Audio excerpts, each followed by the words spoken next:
And this is the reaction that we are getting from China. China says it firmly opposes U.S. military strikes on Venezuela and the capture of President Nicolas Maduro, calling it a violation of international law.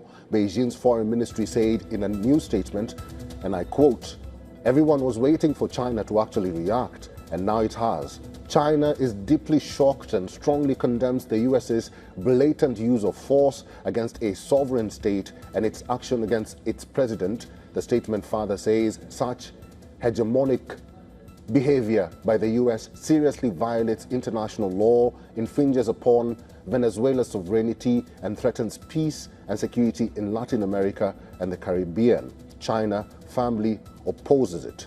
China's foreign ministry had earlier advised Chinese citizens to avoid traveling to Venezuela for the time being due to what it said was prominently escalated security risks. The US has sanctioned 4 Chinese shipping companies and their oil tankers in its latest strike against Venezuela's crude exports. Experts point out that despite close ties with Caracas, Beijing is wary of getting dragged into a distant conflict. China has extended tens of billions of dollars in loans to Venezuela over the years, repaid by Caracas largely through oil shipments. US forces have since September launched strikes on boats, Washington says, without providing evidence, were trafficking drugs in the Caribbean Sea and Eastern Pacific Ocean. More than 100 people have been killed, some of them fishermen, now according to their families and governments. Mr. Benaris, let me go back to you. These are some of the, this is one of the reactions by China, because the world was waiting for China to react, and it's in the same breath that China is condemning this incident. It's in the same breath as Russia. Russia is actually calling for the release of Nicolas Maduro. Very quickly, your views on these two countries' reactions. I'm sure that both China and Russia are, well, maybe pleased is not the right word to use here, but nevertheless,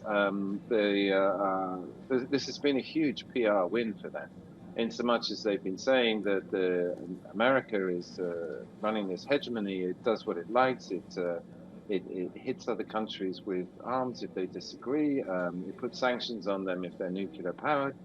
And it bullies everybody else in the world and takes no account of international law, of the rules of the UN Charter.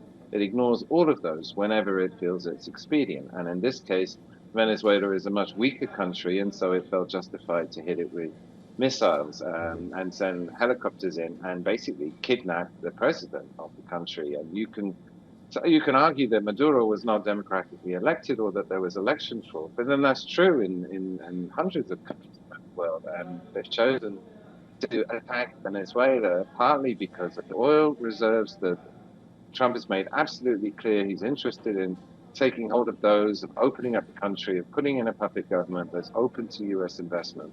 And at the same time, politically, Venezuela is not aligned with America, and consequently it's become an enemy. And this is the argument that Putin and Xi Jinping have been making all the way along, is that we can't live in this unipolar world where we get bossed around, bullied by the US, that we need to live in a multipolar world where something like the UN coordinates actions, which is the proper place to go.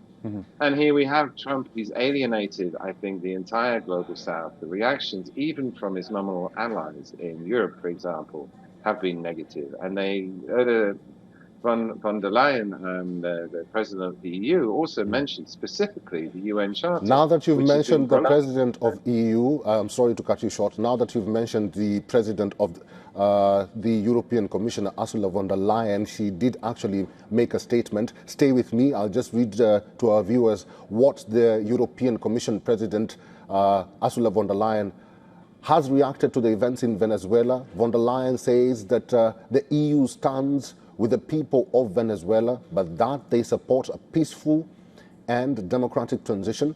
She added that any solution must respect international law and the United Nations Charter. The US action in Venezuela would not count as a peaceful nor a democratic transition. President Nicolas Maduro and his wife have been captured and flown out of the country. The leadership in Venezuela is in turmoil. This is according to von der Leyen. Supporters of Maduro have taken to the streets of Caracas to protest. Von der Leyen's comments come even though the EU has not recognized Maduro as Venezuela's legitimate president. The bloc says that the 2024 election was not free nor fair, and they have always disputed Maduro's legitimacy. Despite this, von der Leyen says that the EU supports a peaceful and democratic transition. In this, the latest rift, or is this the latest rift between the EU and the US? What do you think, Mr. Aris? Do you think that this latest standoff between the United States and Venezuela could involve the EU in some way? And what can the EU really do? And on that breath, what can the United Nations do? To start at the end, the UN and the EU are powerless to do anything. Trump is a force unto himself. He has this huge military and he's using it as he likes.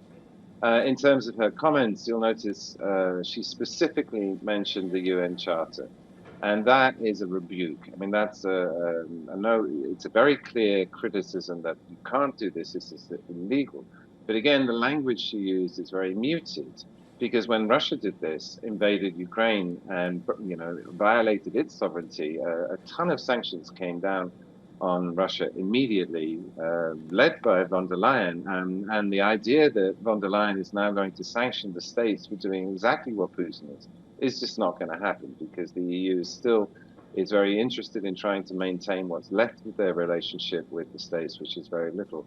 Also, again, look at the word she used for Maduro. She talked about captured, but there's no jurisdiction. The states has no jurisdiction in Venezuela, and whatever his faults are, and they are many, including the questionable legitimacy, the states has no authority to go and arrest someone and put them on trial in Venezuela. It's a sovereign country. This is down to the people.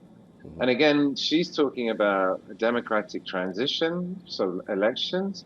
But Trump, again, explicitly said in his comments already today that they're not going to let that happen. They're not going to allow free and open elections, because Trump was saying we have to oversee this, and implicitly said we have to put in someone there we like.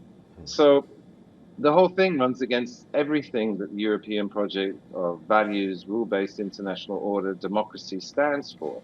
And yet the EU is weak in so much as that they can't openly criticize Trump. And even in her statement, which is quite clearly, if you read between the lines, a very strong rebuke of what America's done, the EU won't do and can't do anything about it, nor can the UN. The Americans would just simply ignore it. So the rules count for my enemies, but they don't count for me or my friends. That's what we're seeing. Mr. Aris, just before I let you go, there's a reaction from the United Nations, and this is a spokesperson for the United Nations Secretary General Antonio Guterres, who has released a statement expressing deep alarm about the escalation in Venezuela, including potential breaches of international law. The latest U.S. attacks on Venezuela carry potential warring implications for the region, and this is according to Stefan Dujarric, who says, independently of the situation in Venezuela, these developments constitute too dangerous precedent. I want your quick reaction on the United Nations statement. But before that, we also have the opposition leader from Venezuela, Maria Corina Machado, who's just tweeted and said, Venezuelans, the hour of freedom has arrived. Very quickly. So the UN can't do anything.